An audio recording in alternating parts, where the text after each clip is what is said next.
안녕하세요. 생생매거진 오늘 황진입니다. 대구 성서농협에서 벌어진 이번 역대급의 진흙탕 선거에 비판의 목소리가 높습니다. 올 1월 성서농협의 비상임이사 8명을 뽑는 선거가 있었는데요. 후보자 15명 가운데 무려 13명이 투표권을 가진 대의원들에게 현금을 뿌린 것이 드러났습니다. 경찰은 금품을 주고받은 출마자와 대의원 등 모두 68명을 농협조합법 위반 혐의로 검거했고 이 가운데 2명은 구속했습니다. 농협의 비상임이사가 된다고 해서 막강한 권한이 생기는 것도 아닌데 어떻게 이런 비상식적인 일이 벌어졌는지 참 보고도 믿기가 힘들 정도입니다. 사회적으로 좋은 이미지를 얻고 농협의 경영 정보에 쉽게 접근할 수 있다라는 이유만으로는 다 설명되지 않는 것 같죠.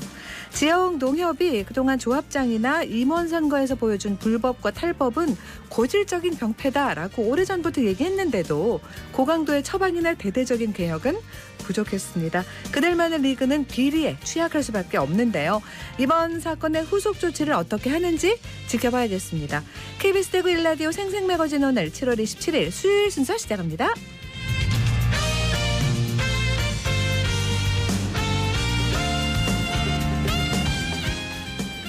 생생매거진 오늘은 대구와 경북 지역민 모두가 함께하는 시사 정보 프로그램입니다. 오늘도 청취자 여러분 곁에 한 걸음 더 가까이 다가갑니다. 안동, 포항, 울릉 연결해서 날씨와 소식부터 전해드립니다. 안동입니다. 오늘 낮 동안에도 야외 활동에 주의하셔야겠습니다. 구름 사이로 강한 볕이 내리쬐면서 불볕더위가 계속될 텐데요. 의성과 예천에 여전히 폭염경보 내려져 있고 그 외 경북 북부 대부분 지역에도 폭염주의보 내려져 있습니다. 낮 최고 기온은 안동, 예천, 의성 31도의 기온 보이면서 어제와 비슷하거나 조금 낮겠습니다. 또 오후에는 경북 북부 내륙을 중심으로 천둥과 번개를 동반한 5에서 20mm의 소나기가 내릴 것으로 예상됩니다. 영양군이 지역경제 회복과 민생 안정을 위해 편성한 민선 8기 첫 추경 예산을 총 4,155억 원으로 확정하고 군의회에 제출했습니다. 당초 예산 3,762억 원 대비 393억 원 늘어난 10.45% 증가했고요. 지난 2019년 추경 예산 기준 3천억 원을 달성한 이후 3년 만에 군 최초 4천억 원을 초과 편성한 겁니다. 이번 예산은 코로나19 장기화와 고유가, 고물가로 큰 어려움을 겪고 있는 국민들의 생활 안정과 지역 경제 활성화, 주민 불편 해소 등 침체된 지역 경기 회복을 위해 가용 재원을 최대한 확보 편성했습니다. 주요 사업 내용을 살펴보면 코로나19 생활지원비 지원사업 5억 원, 코로나19 격리 입원 치료비 1억 3천만 원, 영양사랑 상품권 할인 판매 보전 5억 원, 영양군 소상공인 재난지원금 12억 원 등이 있습니다. 군은 예산이 확정되는 대로 신속하게 집행해 최선을 다하겠다는 방침입니다. 안동에서 전해드렸습니다. 이어서 포항입니다.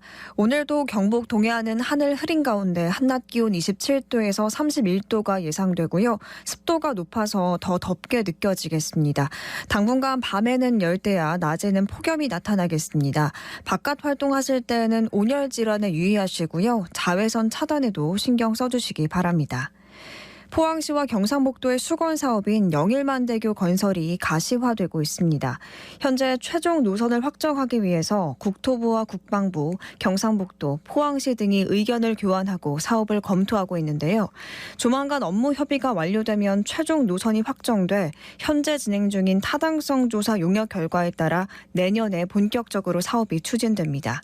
국가 재정 부담을 이유로 10여 년간 유보돼 왔던 영일만대교 건설 사업이 윤석열 정부의 지역 공약 사업으로 선정된 이후 급물살을 타기 시작했는데요. 이제 마지막으로 남은 전시시 교량 붕괴로 인한 입출항 문제에 대한 명확한 답변과 대안을 국방부에 요청했고 이에 대한 최종 협의를 앞두고 있습니다. 이 영일만대교 사업은 총 사업비 1조 6,189억 원을 투입해 포항시 남구 동해면에서 북구 흥해읍을 잇는 총 길이 18km의 국책 사업으로 지난 2008년 광역경제권 발전 30대 선도 프로젝트로 선정된 바 있습니다. 지금까지 포항이었습니다. 이어서 울릉입니다. 울릉도와 독도의 하늘은 대체로 맑습니다. 현재 기온은 어제와 같은 25도, 습도는 85%입니다. 동해중부 먼바다에는 동풍이 불면서 종일 0.5에서 1m의 잔잔한 물결이 일겠습니다. 오늘 여객선은 정상 운항합니다. 울릉교육지원청이 지난 25일 울릉도 교육행정의 공정성과 신뢰성을 확보하기 위해 주민감사관을 위촉했습니다. 주민감사관 제도는 교육 수요자의 권익을 보호하고 교육 수요자 입장에서 교육 행정에 대해 감시하고 투명성을 확보함으로써 열린 감사 문화를 정착하고 감사 행정의 신뢰성을 높이기 위해 도입된 제도인데요.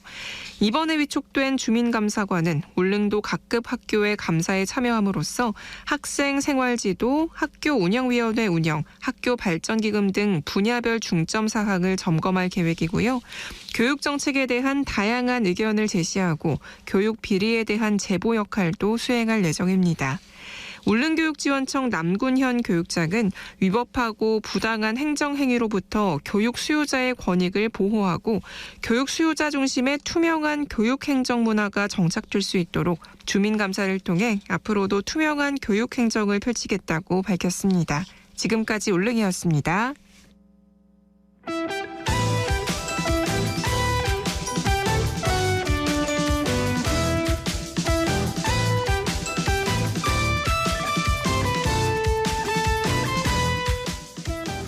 나 오늘을 보는 키워드 뉴스 수요일에는 오마이뉴스 박정호 기자 함께합니다. 안녕하세요.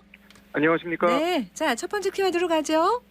네, 자발적 방역입니다. 네, 지금 정부에서 얘기하는 거죠, 자발적 방역.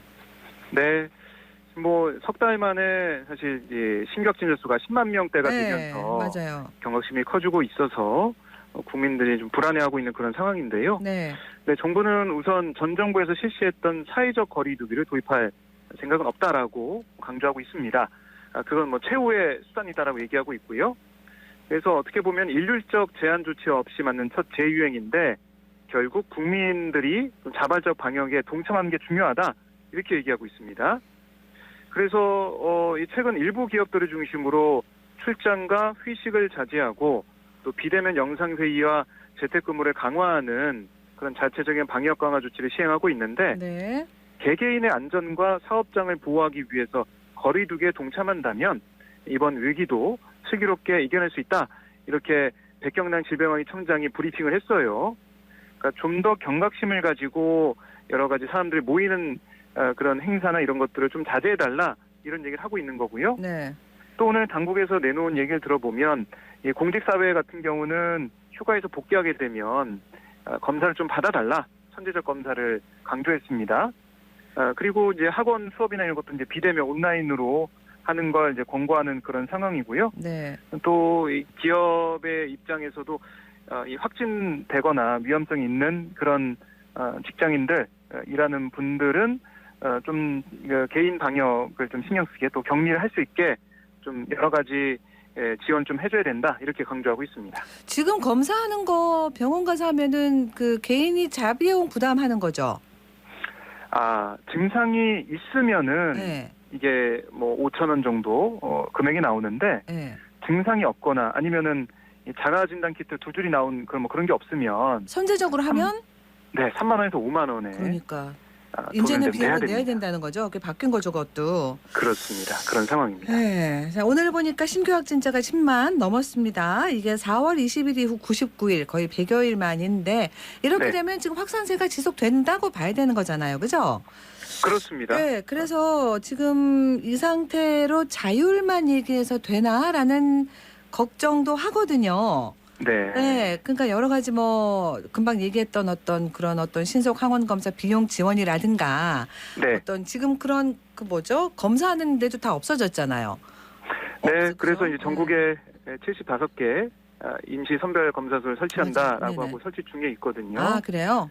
네. 그리고 주말에도 검사할 수 있는 공간을 그런 장소를 만들겠다라고 해서 조금씩 늘려나가고 있어요. 네, 하지만 좀 부족하다 얘기가 나오고 있고 말씀하신 것처럼 이 비용 말씀하셨잖아요. 네, 이게 야당뿐만 아니고 여당 국민의힘 내에서도 이 비용 지원 대책이 좀 필요하다 이런 얘기가 나오고 있습니다. 네, 권성동 국민의힘 대표 직무대행 겸 원내대표가 어제 한 얘기를 들어보면 아니 정부가 아무리 총력 대응을 해도 국민에게 제대로 된 정책 내용이 전달되지 않으면 정책 효과가 나오기 어렵다.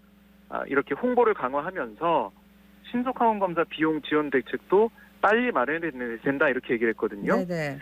그러니까 지금 보면은 국민들의 불안감이 가시지 않고 있고 온라인에서는 정보 지침을 모르겠다라면서 가짜 도생이라는 비판까지 나오고 있다. 이렇게 얘기를 한 거예요. 네네. 그래서 뭐 지금 보면 공무나 여행, 확진자 접촉에 따른 예방적 차원에서 검사가 필요해도 비용 부담 때문에 회피하는 사례가 나올 수밖에 없는 상황이다. 실제로 그래서- 뭐 예, 그런 얘기가 나오지 않습니까 지금 그죠? 네. 네. 그래서 이 5천 원 내던 걸 뭐 5만 원 내라고 하면 사실은 검사 받기는 조금 싫어지는 거죠. 비용 부담이 생기는 거죠. 너무 비싸니까 그죠. 네, 그래서 병원에서는 이 증상이 있다고 얘기해라. 뭐 이렇게 얘기하는 상황도 있고 그래서 여러 가지 참 우리가 아유, 상상하지 못했던 네네. 그런 상황까지 벌어지는 것 같습니다. 네.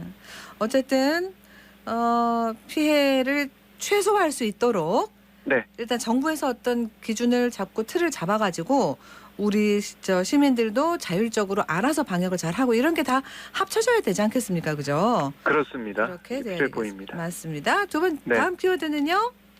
네, 경찰국입니다. 예. 어제 지금 이거 행정안전부 내 경찰국 신설을 위한 시행령 개정안이 네. 국무회의를 통과했어요. 그렇습니다. 그래서 다음 달 2일에 이 경찰국이 설치가 된다라고 보시면 되겠고요. 어제 같은 경우는 한덕수 국무총리 주재로 열린 국무회의에서 이 행안부 경찰국 신설 시행령안을 의결했습니다. 네. 그 내용을 좀 잠깐 보면 경찰국은 총괄 지원과 인사 지원과 자치 경찰과 이렇게 3개 과로 구성이 되고요. 이 중 총괄 지원 과장을 제외한 인사 지원과와 자치 경찰과 과장은 모두 경찰총경이 맡아요. 네. 그래서 이걸 위해 행안부는 경찰 12명과 3, 4급 공무원 1명을 중원하고 기존 행안부 내 공무원 3명을 재배치하겠다라는 얘기를 하고 있습니다. 네. 근데 이 경찰국은 형식상 행안부 차관 아래 설치가 됐지만 차관은 인사 업무에 일절 관여하지 않을 예정이어서 사실상 장관 직속 조직이다라고 보시면 되겠고요. 네. 이상민 장관이 취임 이후에 임명된 직후부터 행안부 내에 장관산하 정책자문위원회 분과인 경찰 제도 개선 자문위원회를 꾸리라고 지시가 됐고 네. 행안부가 뭐 다음 날 5월 13일 자문위 첫 회의를 개최해서 속도전을 벌여온 거거든요. 네. 당초 경찰국 신설이 8월 말에나 가능할 걸로 보였지만 빨리빨리 진행하면서 이 경찰 제도 개선 논의 시작한 지 불과 석 달 만에 경찰 업무 조직이 정부에 신설되게 됐습니다. 네. 자, 경찰들 반발은 지금 이어지고 있습니다. 네. 네, 그죠? 네, 지금 보면은 유산명 이 총경 같은 경우가 회의를 주도해가지고 지난 주말에 전국 경찰서장 회의가 열렸어요. 예. 그래서 이에 대해서 윤희근 경찰청장 후보자가 이거 빨리 모인 거 해산해라라고 네네. 얘기했고 그걸 안 듣다 보니까 유산명 총경은 대기 반응이 좋지 않은 그렇죠. 그런 상황도 있었는데 네. 이상민 행안부 장관이 이걸 비판하는 과정에서 하나의 12.12 쿠데타 같은 그렇습니다. 그런 상황이다라고 비유를 하면서 여러 가지 논란이 이뤄지기도 했었는데요. 네. 결국 지금 보면은 이게 시행령 개정안이 어제 국무회의 통과했기 때문에 이거는 막을 수 있는 방법은 사실상 없는 상황입니다. 당장은. 네. 그래서 경찰이 원래 이번 주말에 14만 전체 경찰 회의를 열려고 했다가 우선은 열지 않기로 했어요. 그래서 국회에서 논의 과정을 지켜보겠다. 이게 이 관련된 경찰전법이나 이런 것들을 통해서 경찰국을 막을 수 있는 이런 상황들이 조성이 되는지 이걸 우선 지켜보겠다라고 얘기를 하고 있거든요. 네. 여기에 대해 이상민 장관은 환영하는 얘기를 하면서 소통 강화하는 그런 분위기로 가고 있는 상황인데 이렇게 좀 일단락이 되면서 경찰의 반발이 좀 이렇게 수그러들지 이거 좀 봐야 될 것 같고요. 어쨌든 이번 주가 좀 분수령이 될 것으로 예상이 됩니다. 그렇습니다.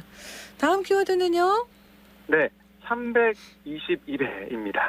322배나 된다는 네네. 건가 봐요. 뭐예요? 그렇습니다. 여름철 시민들이 많이 사용하는 아마 요즘 폭염이라서 네. 많이 쓰실 것 같은데 휴대용 선풍기에서 바람 위험 기준치의 최대 322배에 달하는 전자파가 발생한다. 이런 주사위가 나왔어요. 이거 저 안 그래도 그냥 저는 안 씁니다만 그냥 누가 그런 얘기를 몇 년 전에 하는 걸 슬쩍 들었거든요. 전자파 많이 나온다고. 예. 그러고는 저는 한 번도 안 썼는데 이만큼 나온다는 거예요. 예, 그러니까 어제 환경보건시민센터가 기자회견을 열고 휴대용 목 선풍기 또 선 선풍기 전자파 문제 조사 보고서를 발표했는데요.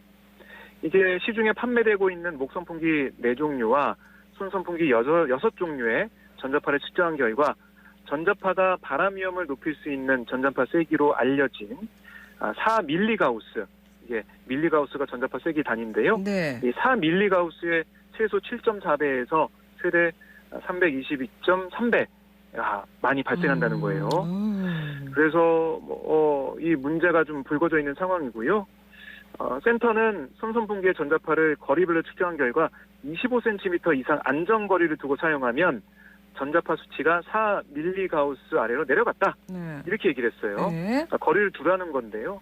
근데 문제는 목 선풍기 같은 경우는 형태상 거리 두기가 안 어렵잖아요. 되죠. 예, 어차피 손 선풍기도 앞에 이렇게 돼야 시원한데 그렇죠. 멀리 떨어뜨릴 수가 시원한데. 없는데. 그래서 전자파 위험이 계속 있다.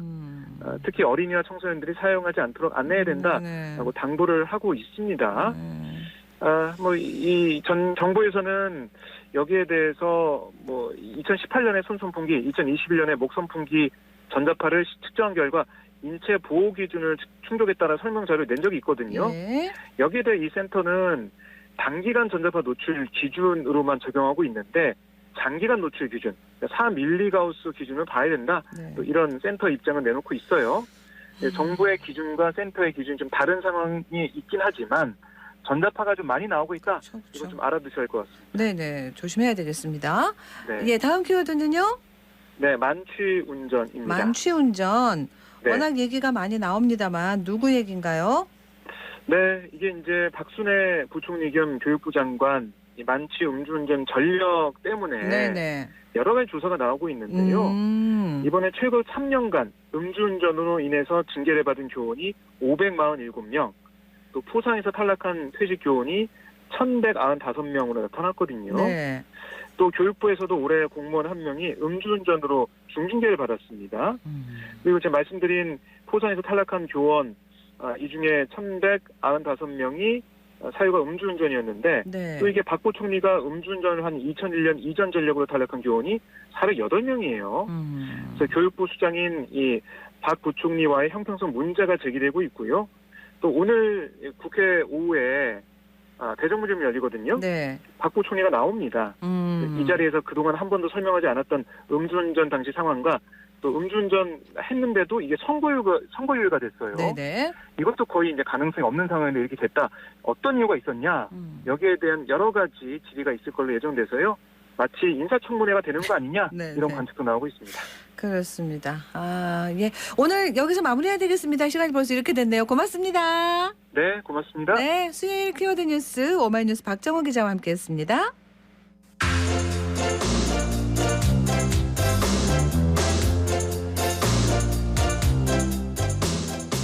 네, 현장 리포트 수요일에는 포항 소식 전해드립니다. 바다의 도시 포항은 이맘때 바다에 물놀이 하러 오신 분들 되게 많을 텐데 바다와 함께 또 포항에는 여러 곳에 물놀이장이 또 많이 문을 열어서 인기가 아주 많대요.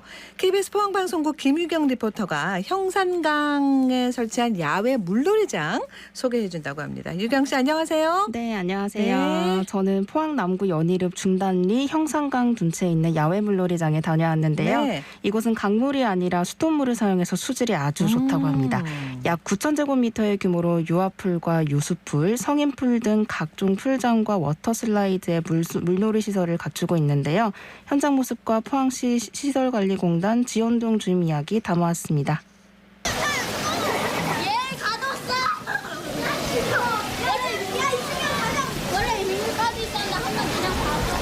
포항시 시설관리공단의 지현동 주임이라고 합니다. 저희 물놀이장은 20년에 처음 개장해서 저희 공단에서 여름 기간에만 위탁을 받아서 운영하고 있고 강변에 물놀이장 시설을 만들어서 여름철 피서지로 이용하실 수 있게 만들어 놓은 그런 시설입니다. 물놀이장이 지금은 오전 10시부터 13시까지 1회차로 이용을 하고 1시간 동안 휴게 시간 겸 저희가 아직 코로나 바이러스 때문에 방역 저녁 시간을 두고 14시부터 17시까지 2회차로 회차별로 나눠서 운영을 하고 있습니다. 저희 포항시 시설관리공단 홈페이지가 있는데 그쪽에 일반 수영장들이나 다른 시설들을 사용할 수 있는 홈페이지가 또 따로 있거든요. 거기에서 이제 사전 예약하실 수 있고 신청 방법으로는 아마 간단해서 보시면 알 수 있을 텐데 신청하시고 싶은 날로부터 5일 전부터 신청을 할 수가 있어요. 예를 들어서 7월 12일 날 내가 이용을 하고 싶다 하면은 11일, 10일, 9일, 8일, 7일이니까 7일 딱 되는 순간 7일 자정에 신청을 할 수 있는 그런 시스템으로 돼 있습니다. 인기가 아주 좋을 텐데 지금 코로나 안 그래도 확진자가 좀 늘어서 그런 거 걱정이기도 합니다만 방역 이런 건 잘 되고 있겠죠? 네, 물론입니다. 네. 이곳에선 한꺼번에 많은 이용객이 몰리는 걸 막기 위해서 1회차와 2회차로 나누어서 총 600명씩 입장할 수 있는데요. 네. 그리고 한 회차가 끝나기 20분 전에는 이용객들이 나가고 나면 잠시 쉬었다가 다시 입장할 수 있도록 하고 있습니다. 현장에서 안전요원과도 이야기 나눠봤습니다. 들어보시죠. 안전요원으로 근무 중인 김현서라고 합니다. 아무래도 날씨 때문에 좀 덥고 태양빛에 타고 하면은 좀 따갑기도 하고 그런 것들은 힘든 점이 있는데 어제는 오늘보다 훨씬 더 날씨가 맑고 화창했다 보니까 피부가 거의 다 탔어요. 지금은 뭐 이런 식으로 준비하고 있긴 한데 아무래도 그것 때문에 이제 하루 종일 그냥 따갑더라고요. 그런 점들은 좀 힘들었죠. 그래도 이제 애들 노는 거 도와주기도 하고 하면서 이제 좀 재밌는 점들도 찾기도 하고 저희가 주의사항 같은 것들을 부모님들에게도 그다음에 아이들에게도 전달을 해드렸는데도 부모님들도 그걸 지키는데 아무 신경을 안 쓰시고 아이들도 이제 저희가 어떻게 해주세요 아니면 이게 지시사항에 따라주세요 해도 전혀 들으려 하지 않을 때 그 점들은 조금 힘든 것 같아요. 보람 있는 걸로는 많은 사람들이 여기를 놀러 와서 추억을 쌓고 간다는 게 이제 파란색은 기본적으로 직원분들이신 거고 이제 저희 안전 쪽은 아예 빨간 옷을 입고 있긴 한데 일단은 기본적으로 수영장이다 보니까 많이 미끄러워요. 그래서 이제 조금 넘어지는 것들이라든지 그리고 자기 아이가 어디 있는지 그런 것들은 항상 확인을 해주셨으면 좋겠습니다. 대부분의 여기 오는 아이들이 한 120에서 130 정도의 키를 가지고 있는데 그 아이들 같은 경우에는 몸에 자체 부력이 있다 보니까 그냥 발이 안 닿아요. 그리고 그대로 물살에 휩쓸려 가니까 부모님이 잠시 이제 한눈판 사이에 아이들이 순식간에 사라질 가능성이 있기 때문에 그런 부분들에 대해서는 이제 부모님들이 항상 곁에 두고 안전장비는 제대로 착용을 시켰는지 항상 확인을 해주셔야 될 것 같습니다. 많이들 놀러 오셔서 이제 좋은 추억 많이 쌓고 가셨으면 좋겠습니다. 그래요. 여기 말고도 다른 물놀이장들도 있죠? 네, 맞습니다. 네. 양도동에 일단 한마음체육관 물놀이장이 문을 열었고요. 포항 해도동에 포항운하 물놀이장도 있습니다. 이외에도 앞서 들으셨던 것처럼 포항시설관리공단 홈페이지에 들어가면 이용 가능한 수영장들 추가로 확인할 수 있습니다. 형산강 물놀이장에서 가족 단위 방문객과도 이야기 나눠봤거든요. 들어보시죠. 저 연일에 사는 정재훈이라고 합니다. 애들 방학하기 전에 너무 사람 붐비기 전에 한번 와보려고 있는 거 잘 돼 있는 거 알아서 한번 오게 됐습니다. 시에서 나온 그 기사도 봤었고 이제 포항시 시설관리공단 홈페이지 통해서 알게 됐습니다. 강가에 있어가지고 다른 데보다 좀 시원한 것도 있는 것 같고 일단 요금도 좀 저렴한 편이라서 자주 이용할 것 같습니다.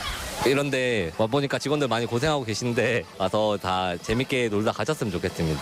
아들 사랑해. 저는 우전동에서 온 강대수라고 합니다. 물놀이장 여기 코로나 이후에 또 정식적으로 개장했다고 해서 아이랑 같이 왔습니다. 일단 위치적으로 일단 뻥 뚫려 있어서 되게 좋고요. 주차도 편리하고 이 정도 규모가 또 포항이 없다 보니까 놀기 참 좋은 것 같아서 왔습니다. 네. 여기 아무래도 그늘막 같은 게 좀 부족하다 보니까 그런 것만 좀 더 추가적으로 설치되면 좋을 것 같습니다. 생긴 지 얼마 안 됐는데 지금같이 조금 더 관리를 좀 철저히 해주셔서 포항 시민이 좀 더 즐길 수 있도록 그렇게 해주시면 감사하겠습니다. 네, 오늘은 형산강 야외물놀이장 개장 소식 전해드렸습니다. 8월 31일까지 운영되니까요. 포항 시민분들 중에 가까운 곳에서 더위식히고 싶으신 분들 찾아가시면 좋을 것 같습니다. 그래요. 잘 들었습니다. 네, 고맙습니다. 포항의 김희경 리포터였습니다.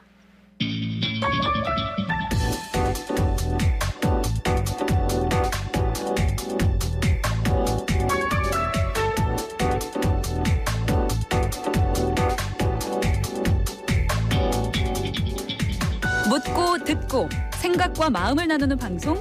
지금 여러분께서는 대구 경북을 보고 듣는 생생 매거진 오늘을 함께하고 계십니다.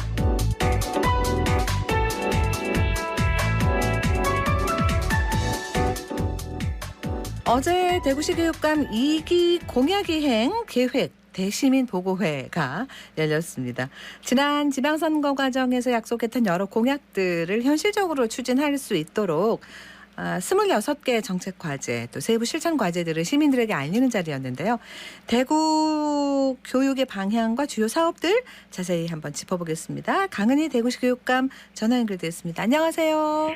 네, 안녕하세요. 네. 강은희 교육감입니다. 예. 선거 끝나고도 우리 학부모님들 시민들 직접 또 많이 만나셨는데 예. 네, 어떠셨어요?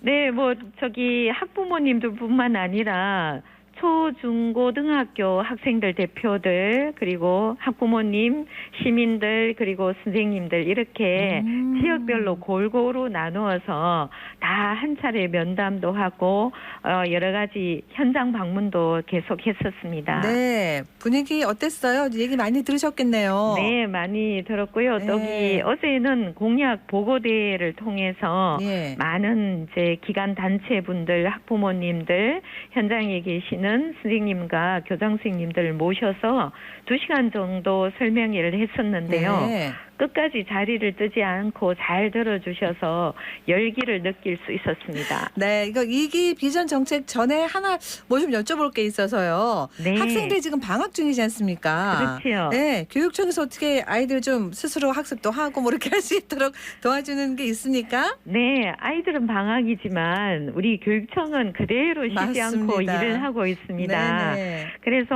9개 도서관 직속 기관들이 있거든요. 거기에서 여름방학 프로그램, 특별 프로그램을 별도로 진행을 하고 있습니다. 네. 그래서 스스로 학습을 하다가 좀 지치거나 또 흥미가 떨어질 때는 이런 기간을 다녀보면 여러 가지 다양한 프로그램이 많기 때문에요. 잘 활용하시면 좋을 것 같고요. 네. 그리고 학습도 방학이지만 좀 놓칠 수 없지 않습니까? 맞아요. 그래서 학습 습관을 계속 연결해 주기 위해서 초등학교는 대구 온라인 여름학교, 중학교는 중등 온라인 학습 놀이터를 개설을 해서 지금 이미 서비스를 하고 있습니다. 네.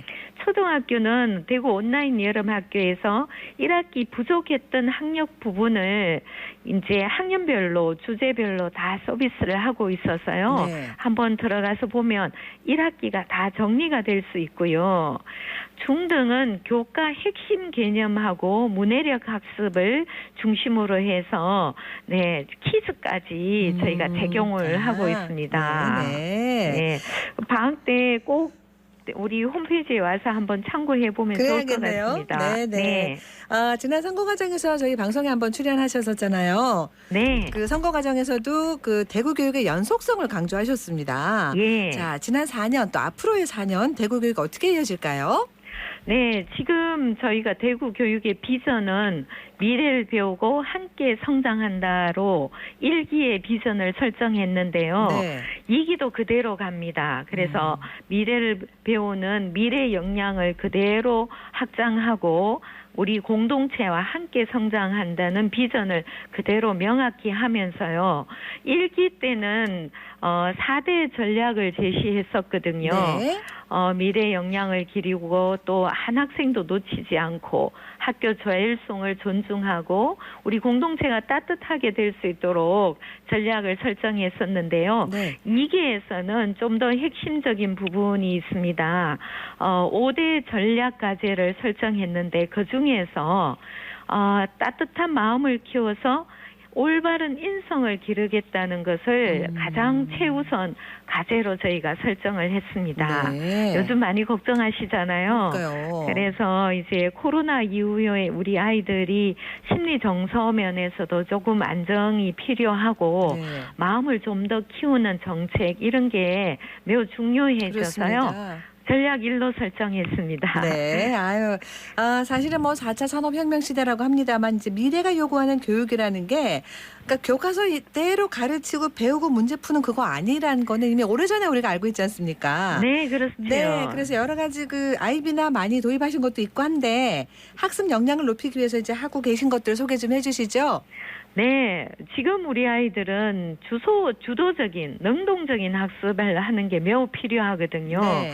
그래서 이제 학습에서도 암기 위주의 그 시스템은 거의 많이 사라지고 있습니다. 아이들이 직접 체험하고 탐험하면서 학습의 깊이를 더하는 형태로 교육이 제공이 되고 있는데요. 또 아무래도 또 스스로 공부하려면 그런 기초적인 것을 할 수 있는 역량도 필요하지 않습니까? 네네. 그래서 오늘 이제 우리 교육청에서 온라인 학교도 개설했듯이 아이들의 학습 역량을 길러주는 게 중요한데 네. 아이들의 상황마다 개별 학습 역량의 차이가 있지 않습니까? 네. 그래서 개별화 맞춤형 시스템을 2개는 더 강화시키려고 합니다. 예, 예. 그래서 나의 상황에 따라서 학교 교과 외에도 자율학습을 할 수 있는 인공지능을 도입한 AI 수학, AI 국어 같은 이런 제공, 네. 이런 추가적인 프로그램을 제공해 주려고 하고 있고요. 예. 그 다음에 또 앞으로 이 미래 역량은 디지털 리터러시가 매우 중요한데요. 네. 그래서 AI가 앞으로 우리 사회에 엄청난 형태로 다가올 거라고 모두 알고 있지 않습니까? 네네. 그래서 인공지능 프레임워크를 우리 교육청에서 전국 최초로 개발을 했는데요. 이 프레임워크를 확산하고 활용하도록 하고 소프트웨어와 AI 교육을 집중적으로 할 수 있도록 프로그램과 시스템을 제공할 예정입니다. 네. 지금도 뭐 전국에서 가장 많은 소프트웨어 시간을 확보하고 있지만 우리 아이들이 좀 더 잘 할 수 있도록 하고요. 네네. IB 교육을 확산해서 미래형 교육 시스템이 안착될 수 있도록 저희가 더 최선을 다하겠습니다. 네, 그리고 시험을 치지 않고 여러 가지 활동을 할 수 있는 게 자유학계제인데요. 네. 이거에 대한 얘기도 다양할 것 같습니다. 뭐 좀 달라지거나 하는 게 있어요? 네, 작년까지는 자유학년제를 시행했었는데요. 네. 장점도 상당히 많았는데 약간의 아쉬운 점이 우리 친구들이 초등학교에서 중학교로 넘어오면서 우리 중학교형 학습에 조금 익숙하지 못한 부분이 있습니다. 예. 그래서 1학년에는 정상적인 학기를 그대로 운영을 하고 기존과 같은 학기를 하고요. 2학기 때 자유학기를 하고 그리고 3학년 이제 11월 중순쯤 되면 3학년은 학년말 시험을 모두 완성을 하게 됩니다. 네네. 고등학교 고입 때문에요. 그때 한 6주 정도 공백 기간이 있습니다. 물론 수업을 잘 하고는 있지만 네. 요 6주 동안 꿈 키움 진로 학기를 운영할 예정입니다. 그래서 고등학교를 입학하기 전에 고등학교에서 어떤 걸 배우는지 그리고 나는 어떤 데 더 관심이 있는지 네. 진로에 대해서 집중적으로 체험하고 탐구할 수 있는 6주간의 새로운 프로그램이 제공되게 될 예정입니다. 그렇습니다. 아무래도 학생들도 사실 그 겉으로 드러나는 학력적인 면에서 힘든 것도 많이 있고 학교에서 친구들 만나는 거 그런 거 못하고 여러 가지로 사회적인 문제도 있습니다만 가장 중요한 건 사실 그 스스로의 어떤 그 심리적인 그 문제일 거거든요. 네, 그래서 스스로 스트레스도 맞습니다. 풀고, 네, 예. 그런 쪽으로 어떻게 지원하는 방법이 있을까요? 이번엔 그쪽에 좀 더 중점을 많이 두고 있습니다. 네. 그래서 과거에도 뭐 문제가 있으면 뭐 벌을 주거나 이런 것보다는 관계를 회복하고 심리 정서를 회복하는 활동을 좀 더 강화하고 있는데요. 네.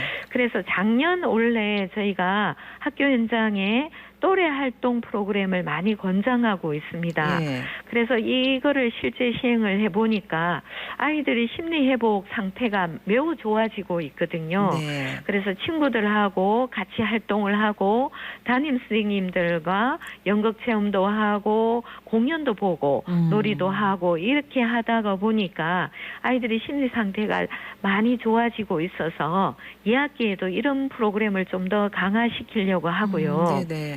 그 다음에 우리가 행복은 그냥 느끼는 거라고 생각할 수 있는데요. 행복도 연습이 좀 필요한 것 같습니다. 네. 그래서 어떻게 하면 행복할 수 있는지 자기 마음을 들여다보고 행복도 경험하고 또 같이 나눌 수 있는 모두 행복한 교육을 저희가 조금씩 확대해서 아이들에게 제공을 하게 되면 더 좋아지지 않을까. 더불어서 예술 체육 활동도 강화한다면 신체 활동이 활발해지면서 심리적인 안정도 더 좋아지지 않을까 네네. 그렇게 기대하고 있습니다. 그래요. 그리고 교육 복지 얘기도 많이 하지 않습니까? 뭐 네. 교육비나 급식비 지원은 보편 복지가 됐고요. 이제 이런 거는 또 조금 추가해서 학부모님들 부담 좀 덜어드리겠다라는 게 있을까요? 그렇죠. 이제 뭐 현장 체험 학습비나 뭐 졸업 앨범 여러 가지 학교에서 소소하게 이제 우리의 스쿨 뱅킹으로 거두는 비용들이 있거든요. 네. 그런 부분들을 우선 현장 체험형 학습비를 좀 더 내년부터는 좀 두텁게 지원할 예정입니다. 그리고 이제 예산 상황을 봐서 예산이 어느 정도 또 지원이 되어야 가능하기 때문에 매년 예산들을 보면서 이런 지원의 폭을 좀 확대할 예정이고요. 네네. 그리고 다자녀 학생에게도 셋째 자녀에게 혜택이 집중이 되었는데요. 첫째, 둘째 아이에게도 각종 체험이나 리더십 진로 캠프에 좀 더 활발하게 좀 우리가 프로그램을 제공해 준다면 네. 그런 경우에도 매우 아이들에게 도움이 될 것 같습니다. 맞습니다. 그래서 이런 여러 가지 부분을 좀 더 꼼꼼하게 챙겨가면서 또 우리가 효율적으로 사용되지 못했던 예산 부분도 좀 더 적극적으로 집행 가능할 수 있도록 촘촘하게 살펴보도록 하겠습니다. 네. 그리고 교육청과 학부모 간에 또 지역 사회 간에 서로 이렇게 쌍방향으로 소통하면 좋겠다는 얘기도 많이 나오는데요. 그러니까 뭐 예를 들어 교육 정책에 대해서 뭐 궁금하면 바로바로 이렇게 물어보고 답도 좀 하고 또 지역 사회 자원도 연결하고 이런 거에 대해서 혹시 준비하고 있는 게 있습니까? 네, 사실은 이제 내가 이걸 궁금한데 학교에 전화하면 또 이걸 물어도 되는 그러니까요. 내용일까 네네. 망설일 경우가 꽤 있는데요. 네. 이런 부분을 원스톱 서비스 센터를 하나 만들어서 여기에다가 얘기하면 모든 게 해결이 될 수 있도록 사실은 사소한 거지만 나는 또 중요할 수가 있지 않습니까? 그럼요. 예, 그래서 학부모 원스톱 지원센터를 구축할 예정인데 한꺼번에 저희도 모든 자원을 투입해서 모든 시스템을 다 잘하기는 어렵고요. 이제 조금씩 서비스하는 양을 늘려가려고 하고 있고요. 그리고 학부모 정보도 모두 모아서 사이트를 운영해주고 요즘 왜 은행 같은 데나 카카오 이런 서비스를 보면 체포 서비스를 하고 있지 않습니까? 네. 예, 그런 것도 저희가 전차적으로 도입해서 좀 쉽게 접근할 수 있는 방법들을 고민하고 있습니다. 네. 그래서 아이를 키우는데 저희 교육청도 열심히 또 여러 가지 정보를 제공해 드려야 되고 또 마을과 함께하는 이런 시스템도 저희가 적극적으로 좀 개발해서 같이 상호 아이를 키울 수 있도록 그렇게 시스템을 좀 확대하면 어떨까 알겠습니다. 싶습니다. 네, 어제 보고대회 하시고 교원단체가 또 의견 수렴을 좀 더 폭넓게 해달라 이런 요구도 했는데 그런 것도 많이 좀 반영되면 좋겠고요. 네. 시간이 지금 다 돼서 아쉽게 다 말씀을 못 들어서 뭐 안타깝습니다. 오늘은 여기서 마무리할게요. 교육감님 고맙습니다. 네, 여름 건강하게 보내십시오. 네, 강은희 대구시 교육감과 얘기 나눴습니다.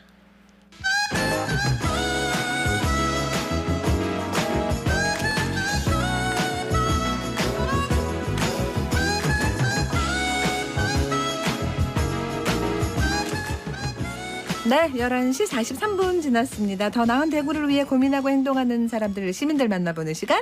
답은 공익과 공동체 답공공.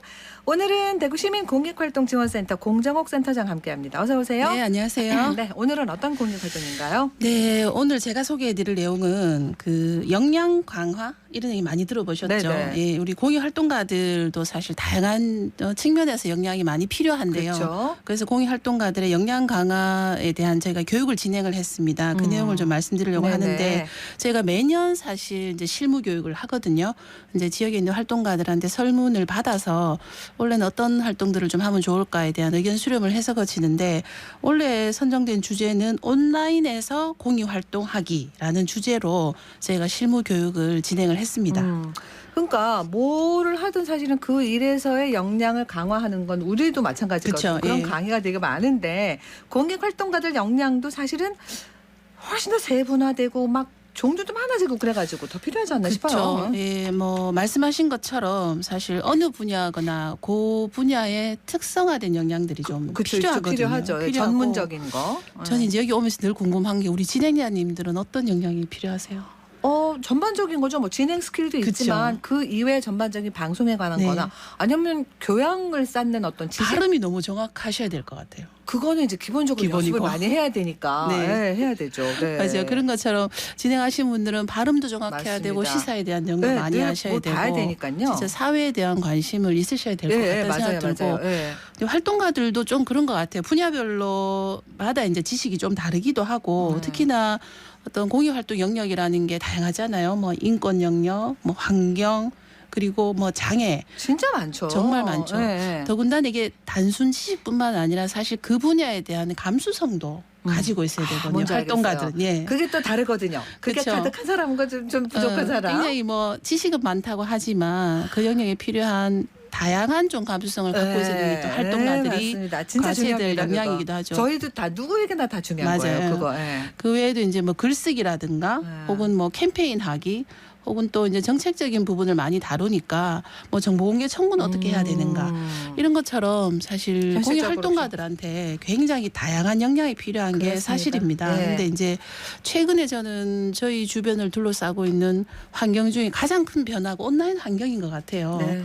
예전엔 이게 온라인이 약간은 부수적인 환경이라고 생각할 수 있지만 지금 거의 이제 주류의 필수. 환경이라고 네, 해도 그렇습니다. 과언이 아닐 정도이기 때문에 온라인에서 어떻게 소통하고 네. 어떻게 활동할 건지 네. 이런 내용들을 좀 많이 다루었죠. 그거 가장 중요한 것 같습니다. 네. 그 사실은 코로나 이후로 특히나 더 그랬고요. 그렇죠. 뭐 주민이 뭐 세상 안 하던 거 막 해가지고 네. 회의하고 막 그런 거 막 많이 했잖아요. 그죠? 네. 그렇게 온라인으로 소통하는 채널들도 다양화되고 그랬습니다. 네, 정보를 저희가 이제 얻는 걸 어느 채널을 통해서 얻는가 이렇게 생각을 해보면 아마 오래전에는 시장 이런 데서 많은 정보들을 얻으셨던 것 같아요. 저희 그렇죠. 뭐 부모님 세대라든가. 네, 근데 어디 가면 이렇게 사랑방 같은 맞아요. 그런 데가 제가 있었죠. 이거 생각하면서 시장 외에도 어쩌면 여성들은 미용실 네, 네. 그런 데가 딱 있어요. 머리만 하러 가시는 게 아니라 거기 반나절 계시잖아요. 네, 옛날에는 옷 파는 요런 의상실 그렇죠. 이런 데도 있었고 막. 그게 가만히 어른들. 생각하니까 단순히 어떤 그 내가 필요한 걸 하러 간다기보다 여러 정보를 얻기 위해서 가는구나라는 생각들을 많이 맞습니다, 하는데 맞습니다. 변천사를 한번 살펴볼 수 있을 것 같아요. 네. 말씀하신 것처럼 마켓과 같은 어떤 시장이 있었을 거고요. 그다음에는 뭐 신문 그리고 지금처럼 이제 라디오 방송, 우리가 하고 있는 그죠? 라디오 방송. 그리고 텔레비전 네네.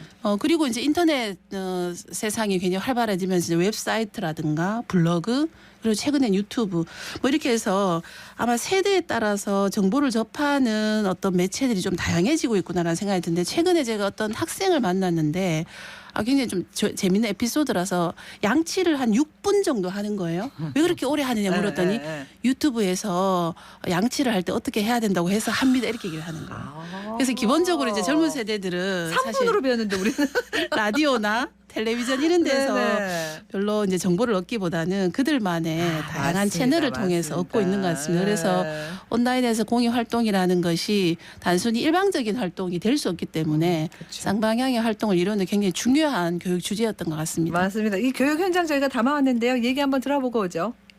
스마트워크라는 시간과 공간에 상관없이 일할 수 있는 환경이라고 말했잖아요. 일의 주도권을 일하는 내가 획득하는 게 스마트워크. 일의 전체 진행, 구성, 형태를 내가 결정한다는 거죠. 스마트워크 교육을 했고요. 온라인에서 할 수 있는 공익 활동의 가장 쉬운 것 중에 하나는 설문지를 사용해가지고 사람들 모집하고 할 때 신청서 같은 거 그런 거 만들면 되고 조금 어려운 거는 온라인의 모금 활동 같은 거를 이제 측정하는 도구들 쓰는 기관들도 많죠. 코로나 때 비대면 활동은 많아졌고 비대면 활동 과정에 재택근무 등등이 많아졌잖아요. 그래도 젊은 분들은 조금 괜찮은데 컴퓨터 단위로 저장하는 게 아니라 인터넷 클라우드에 올려놓고 쓰는 방식을 이해하는 게 어렵거든요. 그래서 그것만 어느 정도 이해하면 그 다음부터는 이제 그냥 클릭하면 되는 일들이에요. 업무의 생산성이 비약적으로 늘어나죠. 굳이 컴퓨터 중심으로 그 정해진 공간 중심으로 일하지 않고 언제 어디서든 일할 수 있는 현장 중심으로 일할 수 있도록 바꿀 수 있어요. 이번에 그 온라인 주로 요즘에 컴퓨터 관련된 업무가 많잖아요. 근데 그 와중에도 새로운 프로그램이라던가 시스템 다루는데 적응이 좀 어려워요. 그러다 보니까 이 적응을 좀 빨리 하기 위해서 좀 신청하게 되었습니다. 이런 분들이 많이 계시니까 너무 좋습니다. 네, 수업 반응이 되게 좋았겠어요? 네, 저도 교육 일부에 참여를 했었거든요. 네. 몇 분이 오실까 싶은데 굉장히 많은 분들이 오셨어요. 네. 많은 분들이 오셔서 참석을 하셨는데 아무래도 이제 그 각각이 개인적으로 이미 갖추고 있는 역량이 좀 다양해서 뭐 저희가 참여하신 분들에게 100% 만족을 드릴 수는 없습니다만 1차 교육하고 나서 만족도 조사를 하니까 9점이 훨씬 넘게 나오더라고요. 그래서 굉장히 필요했던 교육이었다. 네. 그리고 심화 교육을 좀 더 해줬으면 좋겠다. 그리고 영상 편집이라든가 다양한 방법들을 좀 더 알고 싶다 이런 얘기들을 많이 하셔서 소통 채널에 대한 이해도 있지만 그 채널을 구체적으로 어떻게 다루어야 되는 게 실무적인 거가 굉장히 필요해서 그래서 저희가 오실 때 노트북을 다 가지고 오시라고 했거든요. 다 가지고 오셔서 와이파이도 증설해서 그날 교육을 좀 충분히 받으실 수 있도록 그렇게 좀 준비를 했었습니다. 네, 사실은 그러니까 오프라인에서 온라인으로 간 지는 사실 오랜 됐는데 그렇죠. 이걸 우리가 확 느낀 게 코로나 이후였지 않습니까? 네. 그죠? 그러니까 온라인 안에서 훨씬 더 활발하게 뭐가 잘 움직이고 진행되는 것 같아요.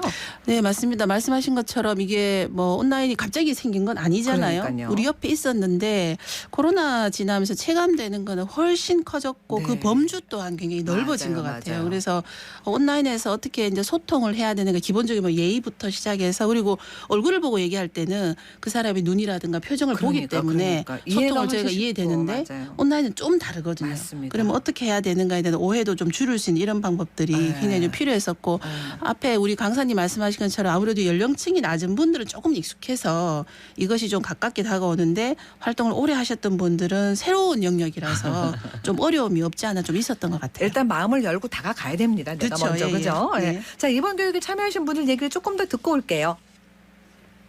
코로나 이후에는 많아졌죠. 뭐 다양한 그전에는 접해보지 못했던 것들 코로나가 되면서 대면 모임을 할 수 없게 되고 프로그램이라든지 그런 것들을 많이 이용해서 온라인으로 많이 하게 됐죠. 뭐 시간이나 공간의 제약이 그렇게 많이 없기는 한데 실제로 대면했을 때는 사람을 보면서 이렇게 표정이라든지 뭐 분위기라든지 이런 걸 느끼면서 할 수 있었는데 아무래도 온라인으로 하게 되면 그냥 카메라를 통해서 그 사람이 보여지는 모니터만 보고 얘기를 하니까 감정 전달이라든지 이런 것도 잘 안 되고 중간중간에 뭐 이렇게 온라인상의 문제로 인해서 끊어지거나 하는 그런 것들이 있어서 그런 것들이 좀 불편했어요. 스마트하게 그런 온라인으로 활동할 수 있는 뭐 기법이라든지 툴 같은 사용법 같은 거를 좀 더 많이 익힐 수 있었으면 좋겠습니다. 업무에 관련된 의사소통 단절되니까 서로에 대한 그 소통에 대한 오해가 생기더라고요. 업무 진행도 좀 지장이 주는데 이러한 업무를 좀 효율적으로 진행하기 위해서 이런 교육이 정말 필요하다고 느껴진 것 같습니다. 비대면을 위해서는 이에 대한 교육이 많이 이루어져야 되는데 이 교육이 좀 더 많이 이루어져야 더 적극적으로 이루어지지 않을까라는 생각이 듭니다.